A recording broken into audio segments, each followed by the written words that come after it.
Bonjour à tous et bienvenue sur ma chaîne. Alors aujourd'hui, je vais vous présenter un tarot que je n'avais pas du tout prévu d'acheter. En fait, j'ai été faire un petit tour ce matin à la librairie. Et puis, je suis tombée sur une boîte qui m'a tout de suite attirée de par sa beauté. Et quand j'ai vu que c'était Benjamin Lacombe qui avait fait les illustrations, comme je suis une grande admiratrice de ce qu'il fait, dans les illustrations de livres jeunesse et autres, j'aime beaucoup son art. Ben je me suis laissée happer par ce jeu, ne sachant pas du tout ce que j'allais trouver. Et bon, je vais vous montrer. Alors, déjà, il apparaît dans une boîte comme ça qui est très grande. Je vais pouvoir la mettre en entier sur la caméra. Il n'est pas chez les éditeurs habituels. C'est la première fois que je le vois édité chez Albin Michel, qui fait essentiellement des bouquins. J'ai jamais vu d'oracle ou de tarot chez eux. Alors, c'est une boîte immense. Je crois que c'est la plus grande boîte que j'ai. Elle s'ouvre comme ça. Il y a un grand livre dedans, il n'est pas très épais, hein, mais qui est grand. Et il y a deux encarts pour où se partagent les cartes, ça j'aime pas trop. Et bon, c'est comme ça, avec un ruban. Par contre, la boîte est très belle. Je vais vous lire vite fait ce qui est mis derrière, ce qui est écrit derrière. Un somptueux coffret pour tirer les cartes de ce tarot inédit en compagnie de femmes libres et rebelles. Lilith, la première sorcière, Baba Yaga, ogresse slave, Frida Kahlo, icône artistique, Cécile Fatima, révolutionnaire haïtienne, ces femmes puissantes nous ouvrent les portes et éveillent ce que l'on ose laisser se révéler. Donc 78 cartes et un livret de 96 pages. Et cet oracle est au prix de 29,90 €. Assez cher, j'ai hésité. Mais bon, j'ai pas hésité longtemps quand j'ai vu que c'était Benjamin Lacombe. Bon. Voilà. Bon, la boîte est magnifique. Ça, je peux rien dire là-dessus. On a un grand livret en couleur. Très beau. Et on a des cartes plus grandes que des cartes de tarot traditionnelles, mais pas aussi larges qu'un oracle. Donc c'est un peu entre les deux. Voilà. Alors, première chose, c'est que je m'attendais à avoir un tarot Rider-Waite, et en fait, il est fait sur la base d'un tarot de Marseille. Mais, alors je me suis dit, bon, ben, est-ce que je vais le garder? Eh bien, la réponse est oui, parce que en parcourant le livret, parce que j'ai déjà un peu parcouru le livret, j'ai regardé les cartes, hein, j'ai pas fait de tirage, mais en parcourant le livret, je le trouve très intéressant. Donc je me suis dit, pourquoi pas, une façon agréable d'aborder le tarot de Marseille, à savoir, par contre, comme je ne connais rien en tarot de Marseille, est-ce que c'est bien comment dire, en résonance avec le vrai tarot de Marseille ou pas, si c'est complètement... ça, j'en sais rien du tout. Ça, je ne peux pas vous dire. Alors, il se présente déjà comme ça, avec ce grand livret. Donc, il a été écrit par Cécile Romy-Guière, que je ne connais pas, par contre, qui est écrivaine, mais je ne sais pas du tout, j'ai rien lu la concernant. Benjamin Lacombe, je le connais. Alors, ensuite, on a un sommaire avec toutes les cartes qui sont renommées, enfin, plus ou moins, oui. Et ça se présente comme un tarot de Marseille avec le fou à la fin.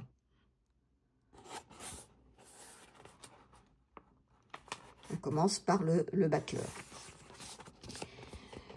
Autre chose, alors ça c'est quelque chose qui m'a un petit peu, alors je sais pas, un peu gênée, mais bon, il va peut-être falloir, ce que j'ai pas compris, c'est qu'on a nommé dans les arcanes mineures, on a nommé les cartes avec des mots qui appartiennent au tarot Rider-Waite, donc comme les pentacles. On vous met pentacle, mais en fait ça correspond au bâton. Ça, j'ai pas compris. Les baguettes, on vous met que ce sont les baguettes, mais en fait ça correspond aux épées. Bon. Les coupes au calice et les lunes au denier. Alors, encore les lunes au denier, bon, bah, je veux bien. Ça s'appelle lune. Hein, les calices, coupes, ok. Mais pourquoi avoir inversé baguette et pentacle? Je ne sais pas. J'ai pensé que c'était une erreur. Et quand on lit, alors peut-être que c'en est une, je ne sais pas. Ou c'est une erreur, ou c'est voulu. Ensuite, on a dans les figures, donc dans le cours, on a les familiers des sorcières. Bon, ça, c'est comme on aime penser dans l'imaginaire collectif, quels sont les familiers des sorcières. Hein. Donc là, ça par contre, je trouve ça pas mal. Pour les valets, on a mis les corbeaux. Pour les reines, on a mis... pour les cavaliers, on a mis les chats. Pour les reines, on a mis les araignées. Pour les rois, on a mis les serpents. Voilà. Donc il faut un petit peu... C'est pas vraiment fait pour les débutants, je trouve. Hein. Ça, c'est sûr. Hein. Alors, elle a écrit... Alors, il y a une petite introduction.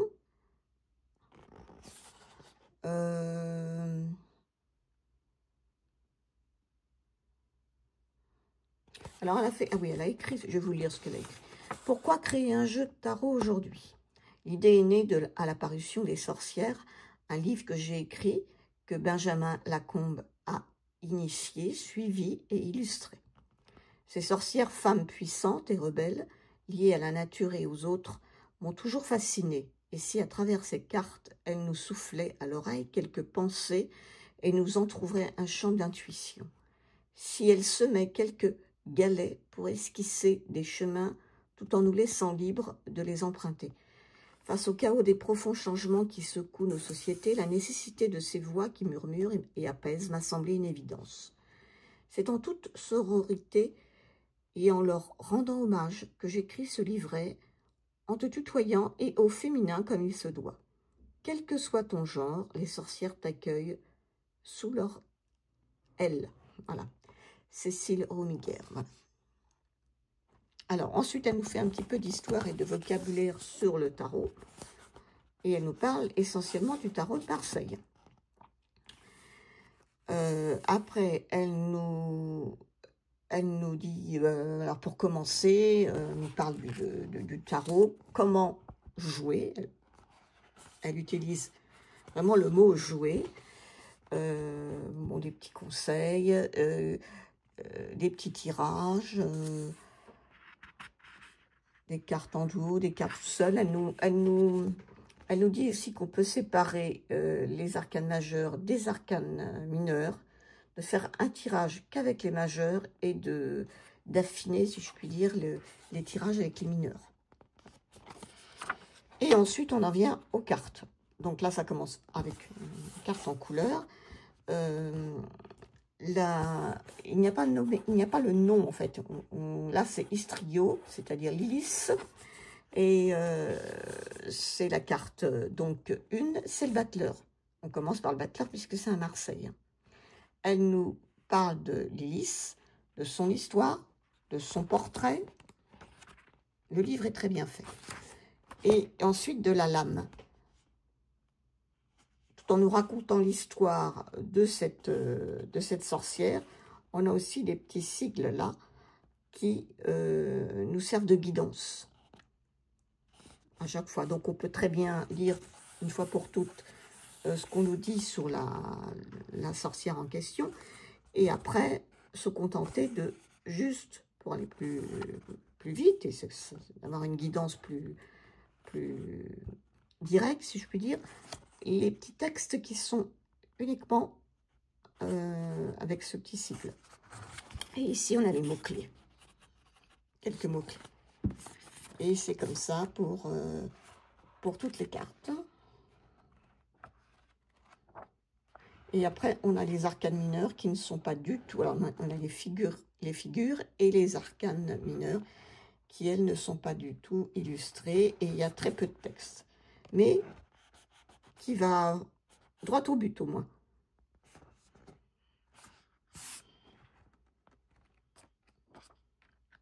Voilà. Des remerciements et des références. Et ça, c'est le dos. Alors, les cartes, comme je vous disais, elles sont plus grandes qu'une carte de tarot classique. Le dos, moi je l'aime bien. Je le trouve très joli. Très joli dos. Elles sont mates, mais en même temps, il y a un petit côté un peu brillant. Les tranches sont dorées. Elles sont mates. Elles sont de bonne qualité. Elles sont vraiment... Ah, par contre, oui. Alors, il y a un petit truc, par contre, c'est que j'ai vu d'autres vidéos après avoir acheté ce jeu. Je ne sais plus qui déjà. Bon. Ils ont tous le même problème. Les cartes, apparemment, n'ont pas été coupées toutes de la même façon, ce qui fait qu'il y a une petite différence. Alors bon, je sais bien qu'Albin Michel n'est pas une... Ils ne sont pas habitués à faire des jeux de cartes. Donc c'est peut-être ça, je ne sais pas. Mais il y a une petite... Vous voyez. Bon, une fois que c'est battu, je pense que... Mais c'est comme ça pour tout le monde. Hein. Voilà. Plus ou moins d'ailleurs.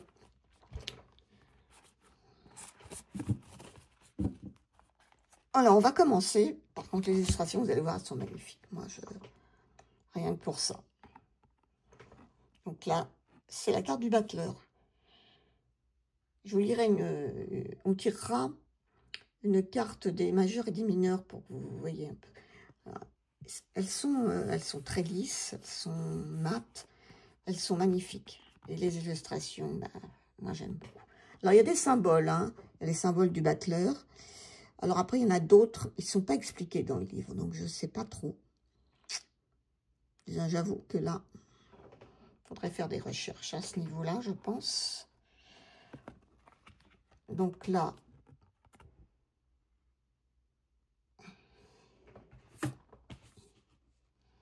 bah ça c'est... attendez, c'est quelle sorcière celle-ci? Parce que moi, je ne sais plus. Donc on dit... Bon, la première, c'était Lilith. Hein. Ça, ah bah c'est Baba Yaga, excusez-moi. Donc la papesse. C'est Baba Yaga. Là, on a l'impératrice. C'est Circé. On pourrait confondre peut-être avec la force un peu. Ouais. Là, on a, c'est la mythologie japonaise. Donc, l'empereur Jingu.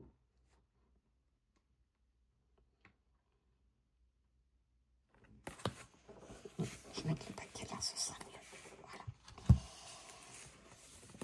Voilà. Là, cette lame-ci, c'est la lame du pape.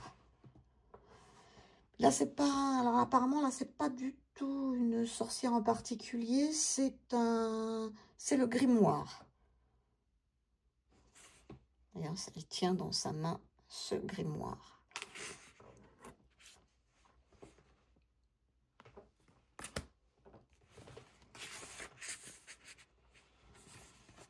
Là, nous avons l'amoureux, puisque nous sommes dans le Marseille.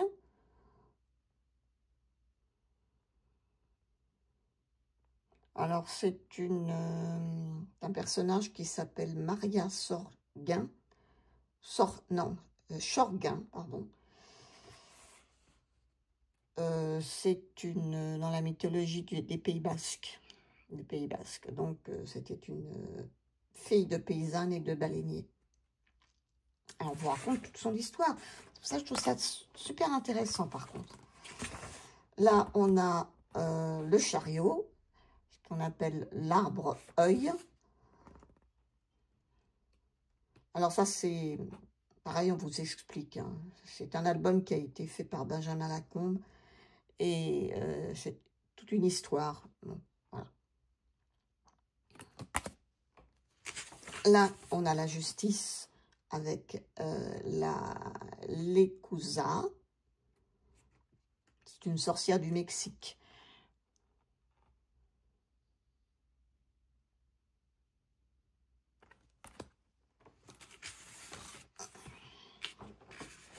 Là, nous avons l'ermite.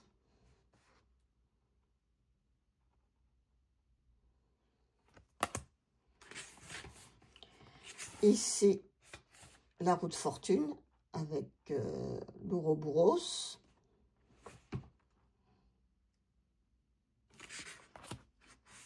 Ici, la force. Et là, c'est le personnage de Carmen.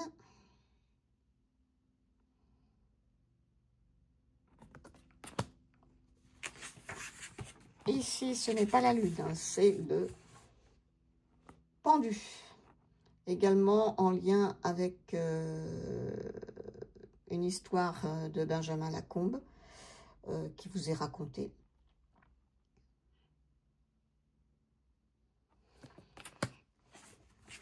Ici, c'est l'arcane sans nom. Magnifique, je trouve. Sublime. C'est Frida.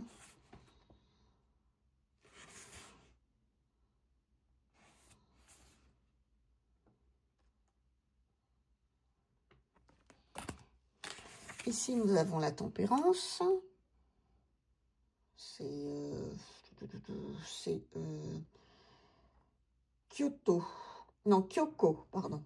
Donc, on est toujours dans le panthéon japonais. Là, nous avons le diable. Alors là, c'est maléfique. La fée maléfique.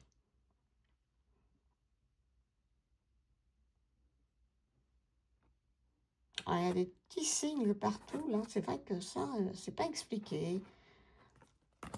Je ne sais pas. La maison Dieu, donc là, c'est la maison de Baba Yaga.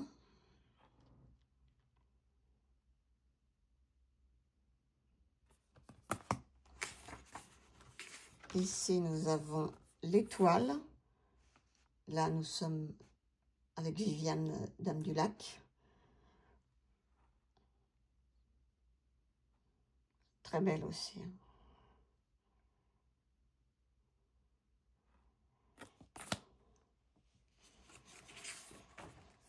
Ensuite, nous avons Hécate pour la lune. Très belle aussi. Les majeurs sont sublimes, hein, franchement. Enfin, moi, je trouve. Là, c'est le soleil. Alors, le soleil, je ne sais pas qui c'est. Attendez, la lune. Le soleil, c'est qui? Cécile Fatimon. Prêtresse vaudou sur l'île de Saint-Domingue. Ah bon, d'accord.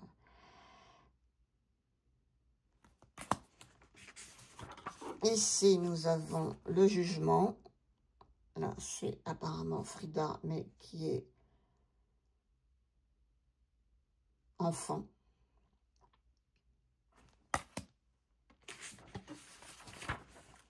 Après, nous avons le monde, Hildegarde. Le cercle d'Hildegarde, qui a été après repris par Léonard de Vinci, oui. Et on va terminer par le fou, puisque nous sommes sur un Marseille, ou le mât, plus exactement. Et là, c'est Elphaba, la sorcière de l'Ouest. C'est la, comment dire, c'est la méchante du roman de Frank Baum et du film Le Magicien d'Oz.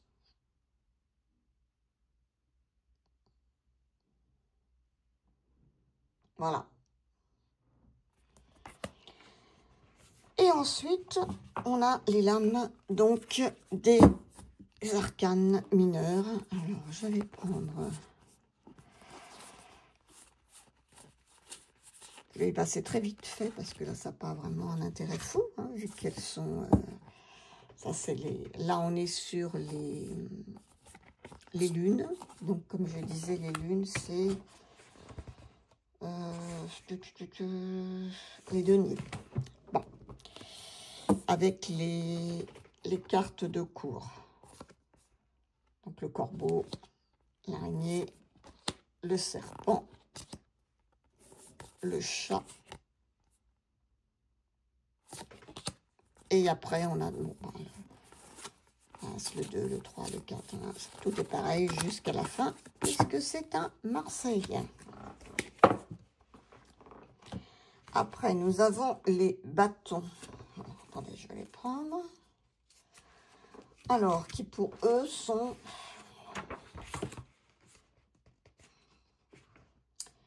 Les bâtons, c'est... Enfin, plutôt les baguettes. Ce sont les épées. Voilà. Avec les cartes de cours. Toujours les mêmes, par contre. Mais avec des couleurs différentes. Et après... Voilà. Ensuite...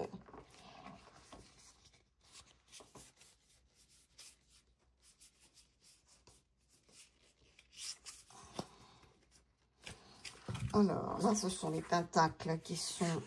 Ah, je suis obligée de lire, hein, parce que c'est... Qui correspondent...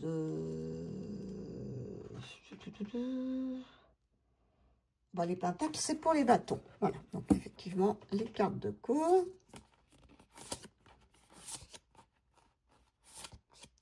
Et voilà. Ça, j'avoue que c'est un peu perturbant quand même. Hein, mais bon. Et là, nous sommes sur les coupes. Ça reste les coupes.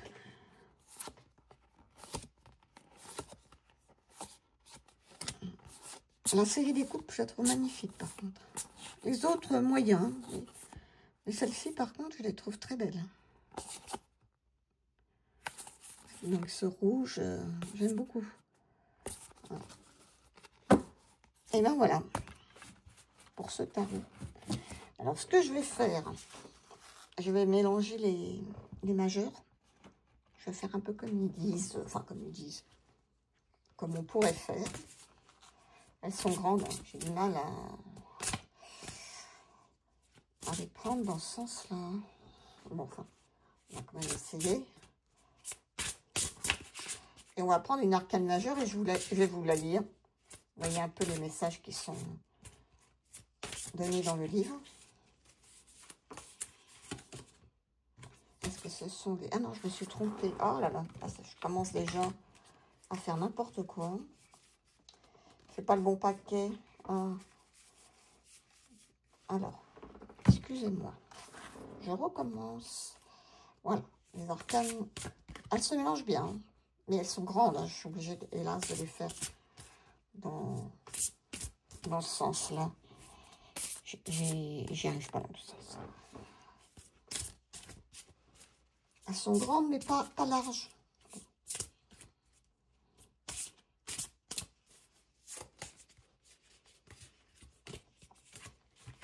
Allez.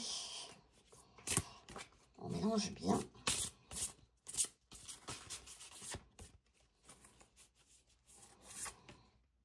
Ah, mais j'ai encore mélangé les... Oh, mais c'est pas possible. Je veux que les majeurs. Je me suis trompée encore. Voilà. J'ai pris mineur en même temps. Je passe.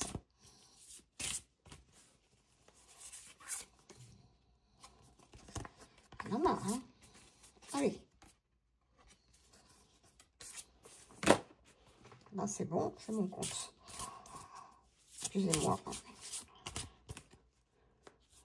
J'avais encore mélangé des cartes. Ah, alors, nous sommes tombés sur l'impératrice. Je vais mettre ça là.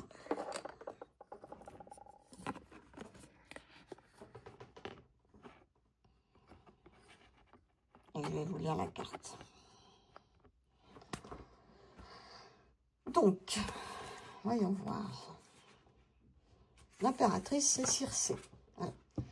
Alors, je vous lis ce qui est... Il y en a peut-être beaucoup. On va voir.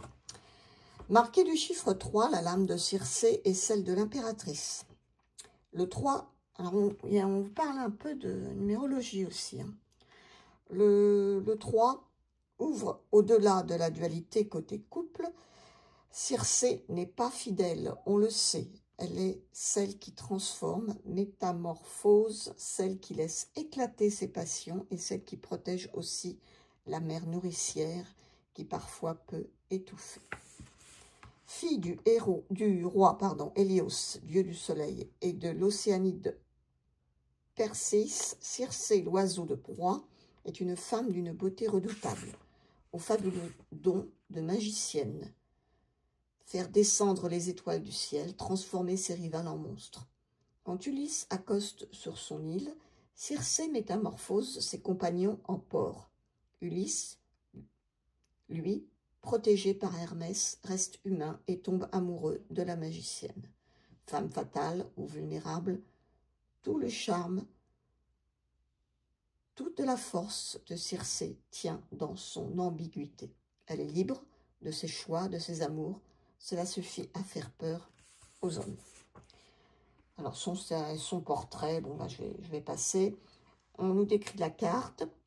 Agenouillée au creux de la louve qu'elle a apprivoisée, Circé tend vers nous un visage moqueur. Sa baguette à la main, elle nous défie. Sera-t-on à la hauteur de sa liberté de penser et de vivre? La louve pose sa tête sur l'épaule de la magicienne. Une tendre complicité unit la femme et l'animal. Et là, on vous parle directement pour être libre. Apprivoise tes instincts, apprends à les connaître. Ainsi, ils ne te dévoreront pas et deviendront ta force. Après, on vous reparle de Circé. Circé est au centre d'un fond sombre. Son pied gauche est enfoncé dans les ténèbres. Elle se tient au milieu des dangers nocturnes, réels comme fantasmés. Et pourtant, la lumière semble émaner d'elle, de son rapport tendre à l'animal, comme de tout son corps librement vêtu d'une simple tunique. Seul le haut de son visage est dans l'ombre d'une capuche d'où sortent ses cheveux. Et là, on vous parle encore directement à vous. Fais le tri entre les risques réels et ce que tu imagines. Cela te permettra d'y voir plus clair, de dépasser les peurs imaginaires et de mieux affronter les dangers réels. Posé dans une attitude tranquille, mais aux aguets et prête à bondir, Circé montre la voie. Tu n'es pas seul. Il y en a d'autres encore. La magicienne tient sa baguette tout contre son visage, dans une attitude de séduction, de défi amusé. Elle connaît son pouvoir. Par jeu ou par colère, elle pourrait en abuser. Et la punition serait terrible.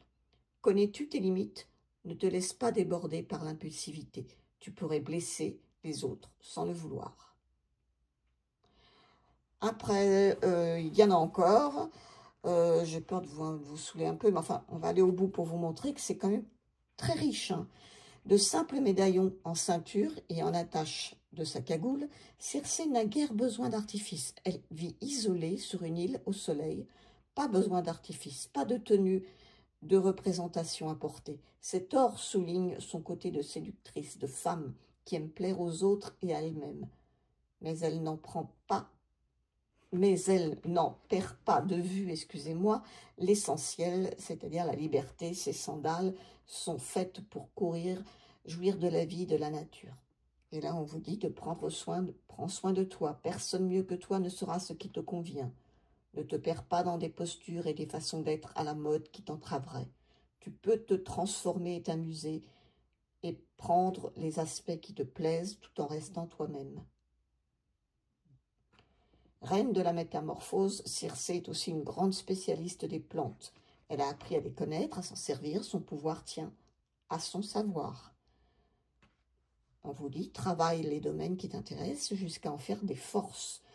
Ta lucidité ne demande qu'à s'épanouir, sois curieuse, ouvre-lui des portes et persiste. Ne t'arrête pas à la première difficulté. Et à la fin, on vous donne des mots-clés.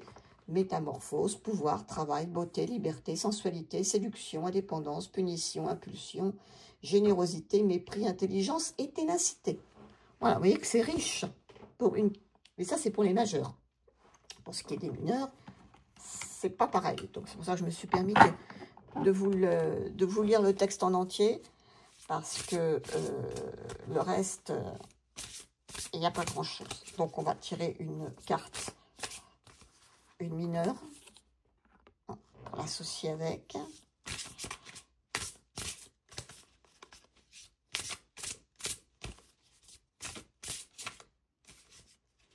Allez, hop. Oh, c'est pas possible. Pourtant, on se mélange bien, mais bon, je sais pas. Voilà. Ah. Et ben, on va mettre l'as de coupe avec là. L'as de coupe. Alors, qu'est-ce qu'on nous dit dans le bouquin? On a les arcanes mineurs. Ce sont les coupes.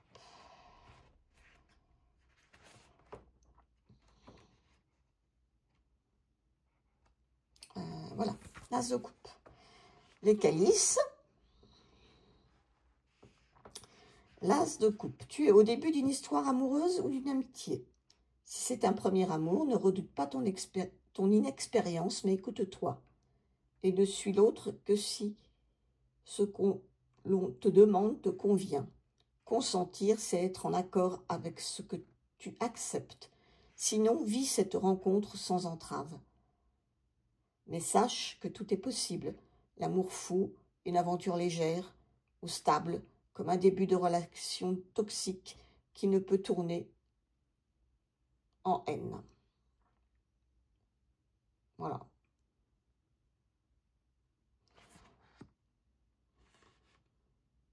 Donc en fait, on nous dit que les coupes sont les réceptacles dans lesquels les sorcières préparaient et servaient leur breuvage. Liées à l'eau, les cartes de la série des coupes se placent du côté du cœur, de l'amour, de l'amitié, des émotions et des relations affectives. Mais elles peuvent aussi dire une certaine fragilité, une blessure, jalousie ou une instabilité. Voilà. Bon, ben voilà pour ce... Vous voyez, pas énormément de choses sur les mineurs. Par contre, les majeurs sont vraiment intéressantes. Hein. Il y a beaucoup de choses à apprendre, je dirais, grâce à ce tarot. Alors bon, effectivement, si j'avais su que c'était un Marseille, je ne sais pas si je l'aurais pris. Et puis maintenant que je l'ai, ben, je ne regrette pas du tout parce que j'aime beaucoup les illustrations. Le jeu, la qualité du jeu est très bonne, même s'il y a quelques petits trucs qui me chagrinent par rapport à déjà aux mineurs, mais bon, et que je ne comprends pas, qui ne sont pas expliqués, donc j'aurais bien aimé comprendre. Mais sinon, je le trouve très beau, très beau. La boîte est splendide, même si j'aime pas trop quand c'est partagé en deux. Mais c'est une magnifique boîte qui fera très jolie dans une bibliothèque en plus. Voilà. Bon, bah écoutez, dites-moi si vous l'avez vu, parce qu'on ne voit pas beaucoup passer ce tarot. Si, malgré tout, il vous plaît, malgré le fait qu'il soit à Marseille, effectivement, ça, je sais que beaucoup d'entre vous ne sont pas fans, comme moi d'ailleurs, hein, parce que je ne connais pas, mais après tout, pourquoi pas, voilà, un début. avec un tarot qui n'est pas évidemment traditionnel du Marseille. Sur ce, je vous souhaite une bonne fin de journée. Et puis, dites-moi ce que vous en pensez. Mais surtout, prenez bien soin de vous. Au revoir.